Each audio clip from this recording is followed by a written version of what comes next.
Today on the Dugs, we're going to return to our franchise cup and see who the superior franchise is between the Mets, Guardians, Marlins, and we're bringing our historic franchises back into it with the Washington Senators. But rest assured, if none of those teams float your boat, we'll also be telling you about Jacob deGrom's obsession with his hair, fans that are on the New York Mets payroll, and for my money, what I believe is the rarest feat in the history of baseball. And it's not what you think it is. I'll give you a hint. It involves someone's mom and the expression in the meat. Yowza! We're just clear of the holidays now, so chances are your body is now 60% water like it always is, while the other 40% is a mixture of eggnog and cookies. Laughing is practically a cardiovascular exercise, and don't let anyone tell you different. And it's your lucky day because the Dugs have uploaded a new video.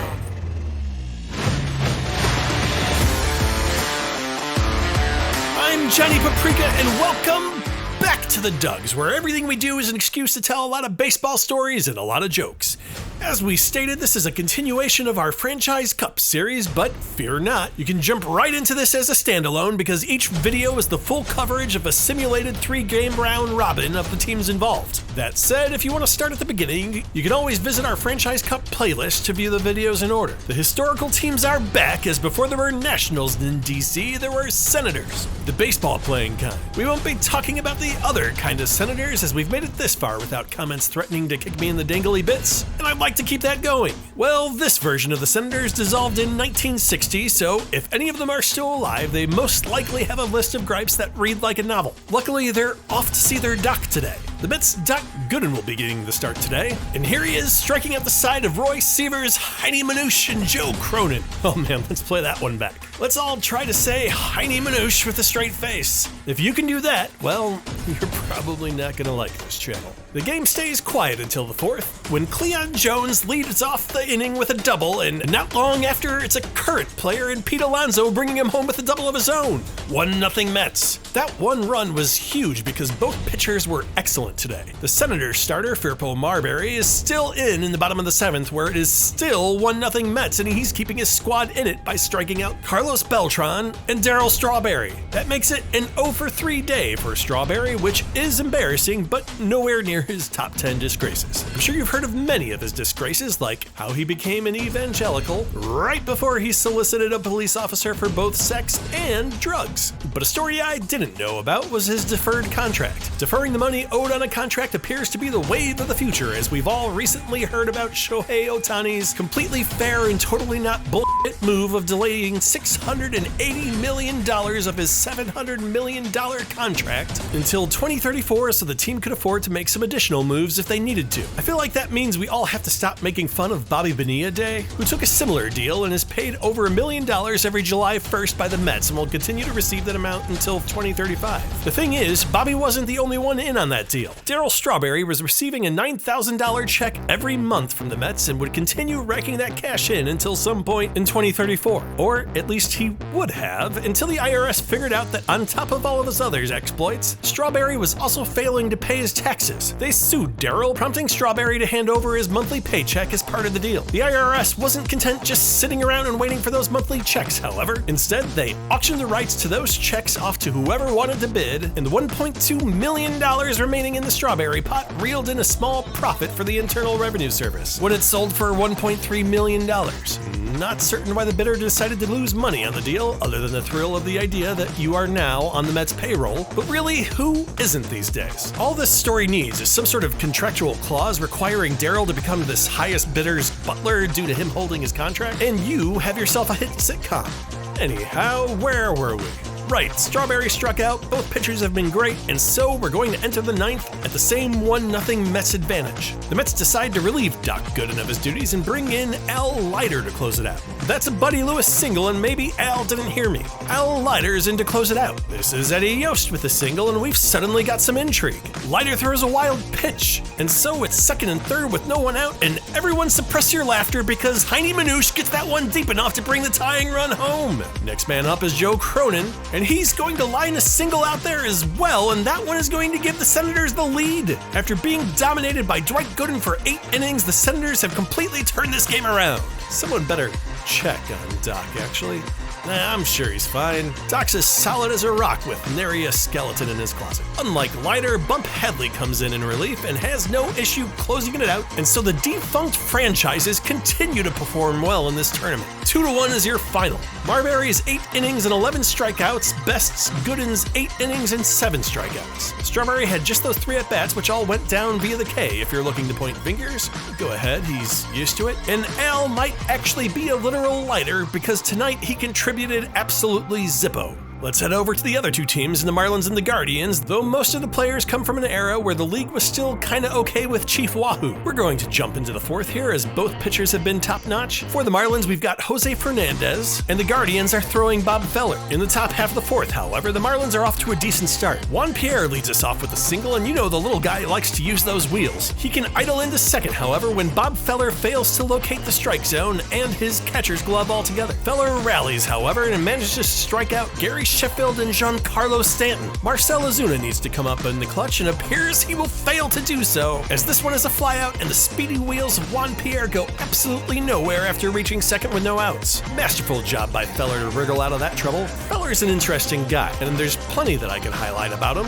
what with him skipping the minors completely and making his major league debut at the age of 17 and hitting the cover of Time magazine before he even graduated high school. But we're the Dugs, so we're going to talk about mothers getting hit with baseballs. The year was 1939, and Feller was pitching against the White Sox with his family in attendance when Marv Owen fouled one off into the crowd and clocked Mrs. Feller right in the glasses. She would need stitches in the end, but was ultimately okay. Feller stayed in the game and eventually got the win. It's that little nugget that allowed me to turn up an even more unlikely story. The mother of former twin Denard Span also took a foul ball off her person, but this time Mom was struck by her own son. It happened in Denard's first at-bat as leadoff man as well. She had just gotten to her seat in a spring training game when smack! Down goes Mom. Span was mortified and went running into the stands to check on her, but luckily it hadn't hit any bones. In fact, the Twins pitching coach said that it was the best case scenario because she wasn't struck near anything breakable, and it, quote, hit her right in the meat. Never a good day when the silver lining of the situation is that you hit your mother right in the meat. She was also fine and was mad at her son for coming out of the game to sit with her after the incident. She had brought the whole family to see him after all. Anyhow, Tris Speaker's mother is long dead, so it's safe to talk about him as he finally gets something going for Cleveland with a 1-out single. Albert Belle follows that right up with an RBI double, and we've got someone on the board. He'll advance to third on the throw to the plate, and that makes it especially easy for him to score on this Earl Averill single. It's 2-0 Guardians. Feller continued his fish dominance as they're still scoreless in the 8th, and Bob is going to close out his day by striking out Cliff Floyd. That's his 13th strikeout, and Rafael Betancourt has no problem closing it out in the 9th, so the Marlins' Jose Fernandez is the tough luck loser via lack of run support. He had a nice day in his own right, staying in the entire game and only surrendering the 2 runs we showed you off of 9 hits. Feller was too good though. Hanley Ramirez, Gary Sheffield, Giancarlo Stanton, and D. Strange Gordon all had multiple strikeouts, so the whiffing was widespread. We're going to keep with the Marlins as the pressure is now on as they go against the other 0-1 squad in the Mets. The chances of advancement will be slim to none for the loser of this one. Mike Lowell is casting his vote in favor of the Marlins not losing this game. Fish are already up 1, and his 2-run shot puts the Marlins up 3 here in the 2nd. Look, I never claimed to be objective. If the Marlins go deep in this thing, I will be laughed off the internet. Looks like Josh Johnson has my back. He's been solid up until this point, but the bases are loaded full of Mets in the 3rd with only 1 out. Cleon Jones steps into the box and says, "Thank you, may I have another?" He'll be able to trot down to first and make it 2-1. He manages to get Daniel Murphy swinging, but then he walks Pete Alonso, and Josh's wildness is going to bring a 2nd run home, and we're all tied up. He's got to be telling himself, "Get it over the plate, Josh, get it over the plate." Unfortunately, that's also what Kevin McReynolds was hoping for, as this double is going to clear the bases, and all of a sudden the Mets are up 5-3. Marlins aren't done yet. They've already clawed one back here in the bottom of the 4th, and Hanley Ramirez comes up clutch with 2 outs and gives the Marlins the lead back with a single. It's worth noting that they're doing this all off of Mets starter Jacob deGrom. I didn't tell our simulation to give Jake arm issues, but the AI is getting pretty good these days, I guess. No word on whether this all-time version of Jake has long or short hair, but that could be the culprit for his poor performance today. Turns out Jake puts quite a bit of thought into his quaff when an anonymous hitter admitted that it was more difficult to pick up his pitches because of of his luxurious locks floating around all dreamy-like, he decided right then and there he would just never cut his hair again. That vow, however, didn't last long, as Jose Reyes got the inside scoop on DeGrom's new look when the 2017-2018 offseason started. MLB.com reports that Jake did some research and stated that cutting his hair could speed up his delivery and add 2 additional MPHs to his fastball. Now, he's not a scientist and neither am I, but I'm of the opinion that the most important factor for improving his performance is making sure he has the proper number of working ligaments in his elbow.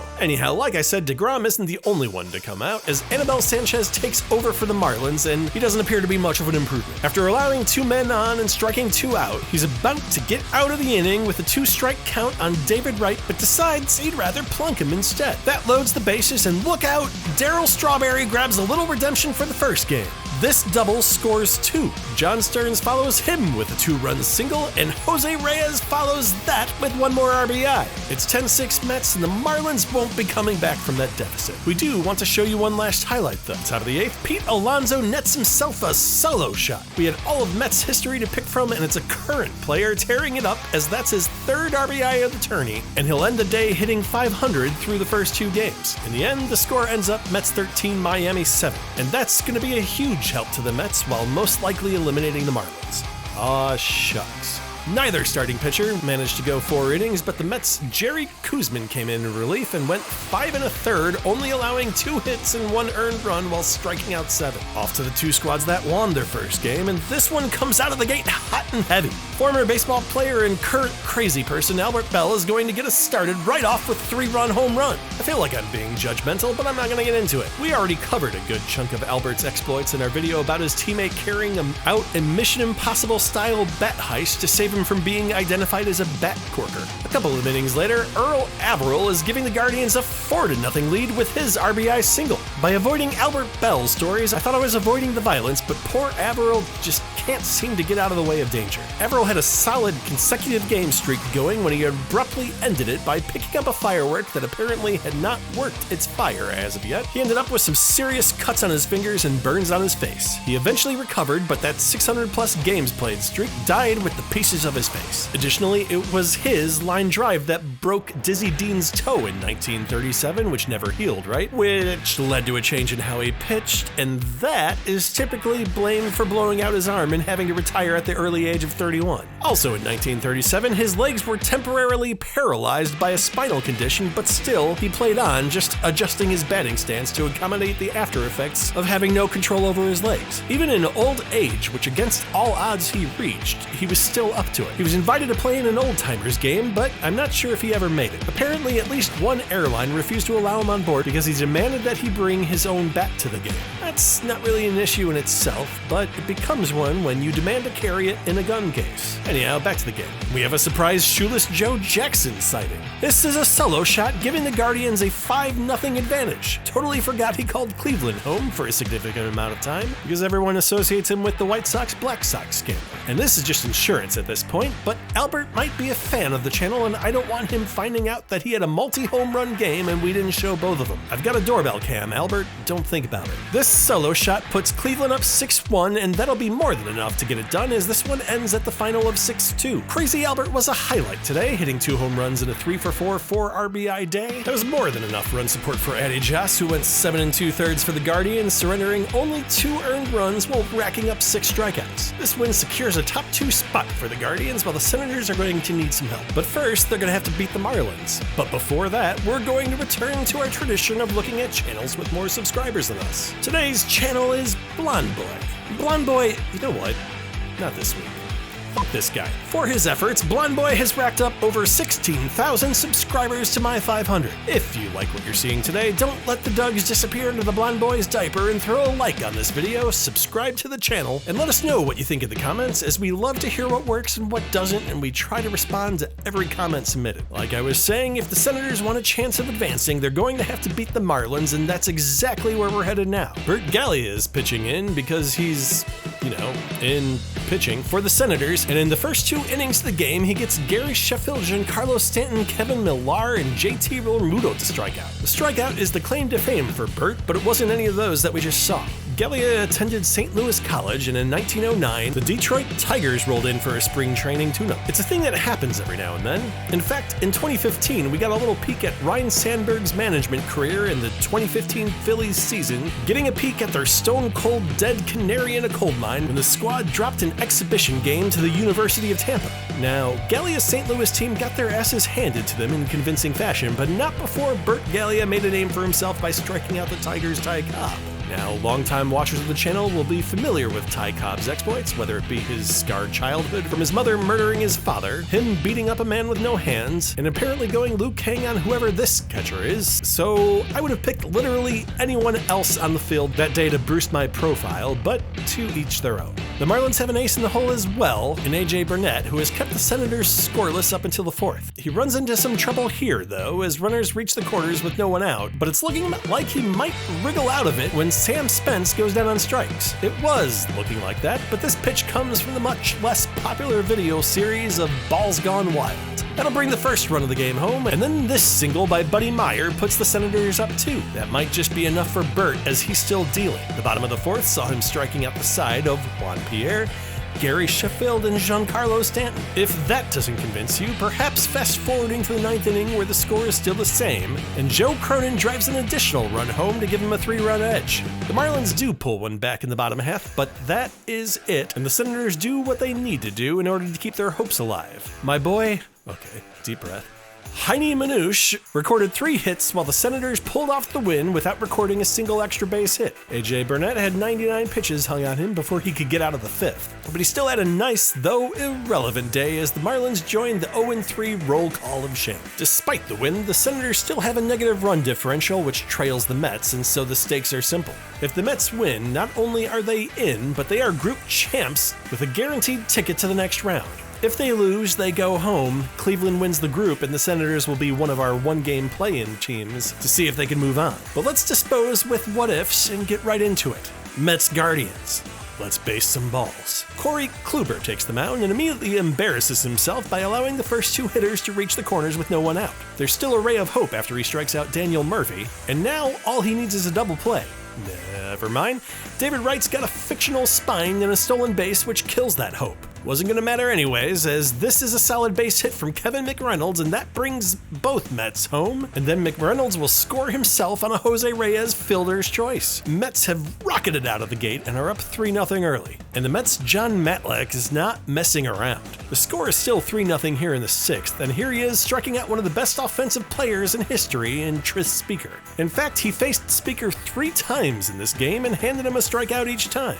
Dude is crushing it, and by it, I don't mean his skull. In this instance anyways. One of the things he is most noted for is getting hit in the head with a comebacker so hard that the ball ricocheted all the way off the field and into the dugout. He laid there on the field motionless on the direction of his catcher, and as his wife walked up to the crowd that was surrounding him, they pulled a tarp over him. Not exactly what you want to see as a spouse. The tarp was just because it was raining and they didn't want to get him wet, but his wife didn't know that. She thought he was dead, and she couldn't battle through the throng of this team's staff and their umbrellas to find out otherwise. In the end, he suffered a hairline skull fracture and had to stay in the hospital for a couple days. It was a different era, so after that hospital stay, it sounds like he just rubbed some dirt on it and got back in there after missing only 2 starts. Dude took resilience notes from Denard's band's mom. He maintains the shutout all the way to the 9th inning when they bring in Al Leiter in relief. After that first game, Mr. Met can hardly watch, but he has no choice because he lacks both eyelids and hands that are large enough to cover his eyes. He gets the first 2 men, but then Jose Ramirez singles, so we're not through yet. Lou Boudreau steps up and, okay, we're through now. That is a flyout, and the New York Mets will take down Group G. Matlack was fantastic, surrendering only 4 hits in 8 innings and striking out 5. Kluber was also great, as the Mets did not score again after that first inning 3-run outburst, and he hit double digits with 10 strikeouts. Kevin McReynolds has come up huge for the Mets all group stage, amassing 5 RBIs across the 3 games, while David Wright pilfered 2 bases in this one. So let's see what that does to the standings. Last chance to turn away before we spoil the results of prior videos. Okay, we good? The Guardians' performance was good enough to land them in the top 3 of second-place squads, and so they will also be guaranteed to appear in the next round. This means that the Oakland Athletics will join the Pirates in the play-in games, and the Texas Rangers become the new bubble team at risk of falling into the bottom of 4. That does it for us today. I hope you all had a wonderful holiday, and as always, I've been Johnny Paprika. Hoping all of your balls are fair and all of your wood is good. Good night, everybody.